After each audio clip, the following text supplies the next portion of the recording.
Hello again, folks. Today we are going to be covering 2 chapters of John's Gospel. So that means we'll not be doing a video tomorrow. This video will discuss today and tomorrow's readings. So that's chapters 9 and 10. So we begin with chapter 9, and it's a fascinating chapter with a bit of a double meaning. Jesus heals a man who was born blind. The Pharisees then investigate the healing, and at the end of the chapter, Jesus discusses spiritual blindness. So there's this clear movement from physical blindness to spiritual blindness. So the story starts with the disciples asking Jesus a really interesting question. They come across a blind man, and they ask Jesus, who was it that sinned and caused this man to be born blind? Was it him or was it his parents? And you see, their incorrect assumption was that if someone has some kind of physical disability, then they must have done wrong somehow, and God is punishing them for it. And this kind of thinking was very commonplace in biblical times. But Jesus really doesn't engage with that line of thinking at all. Clear as day, he replies in verse 3, neither this man nor his parents sinned to kind of cause this scenario. Instead, Jesus points them in another direction. He points them towards the glory of God. These miracles that Jesus was doing, they were in one sense to reveal the glory of God. They allowed Jesus to show God's power over the human body, God's power over illness and sickness, God's power over biology and chemistry. But the other side of that very same coin was that these miracles also revealed God's glory through his compassion. So God looks with sympathy upon those who are hurting. So as Jesus heals the sick and the lame and the blind and so on, he reveals the great compassion that our God has for his creation. But there's another element to this, another sense in which man's suffering shows what God can do. And that is that when we are afflicted in life, it's an opportunity for God to reveal his grace. So as we go through real struggle or trial or difficulty, the Christian is in a position to show the endurance, the character, the patience and the trust that God enables us to have, the grace that God gives and provides strength. So one commentator says, it is when life hits us a terrible blow that we can show the world how a Christian can live and, if need be, die. So how we cope with the tragedies of life can point other people to a God of grace, a God of compassion who brings comfort to his children. So in the story then, Jesus heals this man miraculously and he runs off delighted that he can now see. But of course the Pharisees, they get involved. Again, they're the antagonists of the story and they're looking for a way to catch Jesus in some kind of sticky situation or some sort of wrongdoing. So on this occasion, they hear that the miracle took place on the Sabbath, and so they think they can accuse Jesus of breaking Sabbath law. Interestingly, some among them do ask a valid question. Verse 16, if this man is a sinner, how does he perform such amazing miracles? And yet again, the writer is really informing us that the people everywhere, even those within the Jews and within the Pharisees, they're struggling to work out who Jesus really is. Is he the Saviour? Is he the Messiah?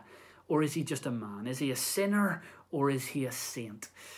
So the Pharisees continue to investigate, and it is a proper investigation that they undertake. They ask the man questions about what happened, what Jesus said, what he did. They even send for the man's parents to get their testimony about the situation and about, was this man actually blind from birth and so on. But all along, what we see, no matter what comes back, no matter what the parents say, no matter what the man says, really, it seems that these Pharisees have already made up their mind. Jesus just doesn't fit into their mold. He doesn't interpret the scriptures like they do, and therefore they see him as someone who is dangerous. He cannot be from God, they think, and he needs to be eliminated. And the irony of the entire story, of course, is that the man who was born blind is actually able to see something that the Pharisees themselves could not. And that is that Jesus was indeed from God. So the chapter ends with Jesus speaking to the formerly blind man one last time, where he reveals to him who he really is. Again, we already know from earlier in John's Gospel, Jesus entrusts himself to those who are believers. And so this man must be a genuine believer. Jesus tells him, I am the Son of Man in whom you can believe. And the man puts his belief in him. Now, another fascinating thing in this chapter is really the journey that the blind man goes on from start to finish. So at the beginning of the story, as we encounter him, he's a blind man. And he's actually, when we think about it, a blind man both physically and spiritually. By verse 7 then, he has received his physical sight, but he at that point is still spiritually blind. And in verse 11, that kind of point is made when he refers to Jesus simply as a man. He has no idea who Jesus really is. He's just another man. By verse 17, though, after the Pharisees have spoken about Jesus perhaps a little bit with him and they've asked him questions, he now describes Jesus as a prophet. So he's getting somewhat closer to the understanding of who Jesus really is, but not quite there yet. But then after one further encounter with Jesus, by verse 38 towards the end of the passage, he finally calls him Lord, and he puts his belief, his faith in Christ. And at this point, we can then finally say both his physical and his spiritual blindness have been cured, both by Christ. Chapter 10 then is one of the most famous passages in John's Gospel, arguably in the whole Bible actually, where Jesus calls himself the Good Shepherd. It's one of several I am sayings recorded in John's Gospel. Jesus says, I am the Good Shepherd.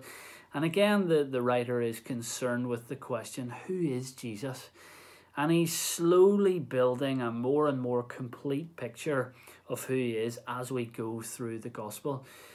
And here the picture is of Jesus as a shepherd, and it's a wonderful picture. A shepherd's job was tough. It was hard work, it was demanding, a pressured job, and it came at considerable risk and cost. And it was also something that was very much looked down upon in society. And Jesus adopts the posture of a shepherd when it comes to his people, his flock. You see, the shepherd cares for his sheep. He guides them. He tends to their needs. He watches over them, protects them from danger, from the wolf or the lion or the bear. He speaks to them. They know his voice. He leads them to safety, to shelter, and to food. But then Jesus takes it way beyond what any normal shepherd would do. He says that he, in fact, is willing to lay down his very life for his sheep. In fact, he speaks about it as if the decision has already been made, which, of course, it was. So we're halfway through John's Gospel now. Jesus' eyes are very much looking towards Jerusalem and the cross. And then he makes this famous statement, I am the good shepherd lays down his life for his sheep. And later in verse 18, 19, really significantly, he adds, I lay it down of my own accord. No one takes it from me. And this speaks volumes of what happens during Jesus' arrest, his trial, his sentence, and his execution. Because on one hand, it appears as though Jesus didn't have any say in the matter whatsoever. It seems as though he's arrested, he's tried against his will, they're chucking false accusations at him, he's taken, he's beaten, he's nailed to a cross and killed in front of everyone. But here now in John 10, he stands and he describes the whole process very differently, as if he has chosen to do this. He is actually in complete control, and he's chosen to lay his life down, and he also chooses when to take his life back up again. So it's amazing insight into what's really going on at the cross, because in actual fact, the Bible continually reminds us that Jesus came to die for our sin, and that was always the plan. So, Isaiah speaks of this, even Genesis chapter 3 speaks of this. And in Acts chapter 4, after the crucifixion has taken place, Peter speaks of how God was actually in control the entire time during Jesus' death. and that the Jews, the Gentiles, Pontius Pilate, and all those who had gathered on that day, they were unwittingly carrying out the plan that God had already prepared before the world even began. Folks, this is the truth of the gospel. Not that Jesus' life was taken from him, but that he planned to lay it down for us, to take the punishment that we all deserved. He did so willingly, and he did so that we might come to know God for ourselves and be loved by him forever. The last brief thing just to mention here, there is further conflict between Jesus and the Jews in the last section of this chapter. And it really does get incredibly heated. By verse 31, we're actually told that they literally pick up stones ready to throw them at him and kill him. But once again, he manages to escape. Why? As ever in John's Gospel, because his time had not yet come. So why did they want to stone him on this occasion? Well, interestingly, it wasn't because of his miracles this time. It wasn't because of a sort of something that he had done technically wrong. It was very clearly because of a charge of blasphemy. Because in verse 30, he says it as clear as day. I and the Father are one. And he's talking very much about the Lord. So at this point, he's just putting himself right up there on par with God himself. He's making it clear that he is God's son. He's making it clear that he can demonstrate the power of God. He's making it clear that he has been sent from God. But these Pharisees, these Jews, they do not believe that to be true. They cannot see how this man has come from God. He's obviously not the Messiah because he's not the Messiah that they expected. They had actually incorrectly interpreted the scriptures. They thought they knew the Bible inside out. They thought they understood the law of Moses and what it was all about. They thought they understood the prophecy about the Messiah who would one day come. But actually, they were blind to the truth. They just did not recognize who Jesus was. And that's what John's Gospel had prepared us for from the very beginning in chapter 1. John, the writer, had talked about how there would always be those who did not recognize Jesus and so therefore did not receive him. And so we learn later then in sort of chapter 2, chapter 3, that Jesus does not entrust himself to those people. And by the end of this chapter, in chapter 10, he manages to escape their threats. He heads back across the Jordan River. He meets many more people, and we're told that many of them believed in him. So obviously those people were from this other group where they recognized him and they received him. So folks, on that note, we finish up with chapter 10 and we've covered chapter 9 as well there. So as I mentioned earlier, no video tomorrow as this one's sort of covering today and tomorrow's readings. I'll be back on your screen though on Monday with chapter 11. And until then, as ever, God bless.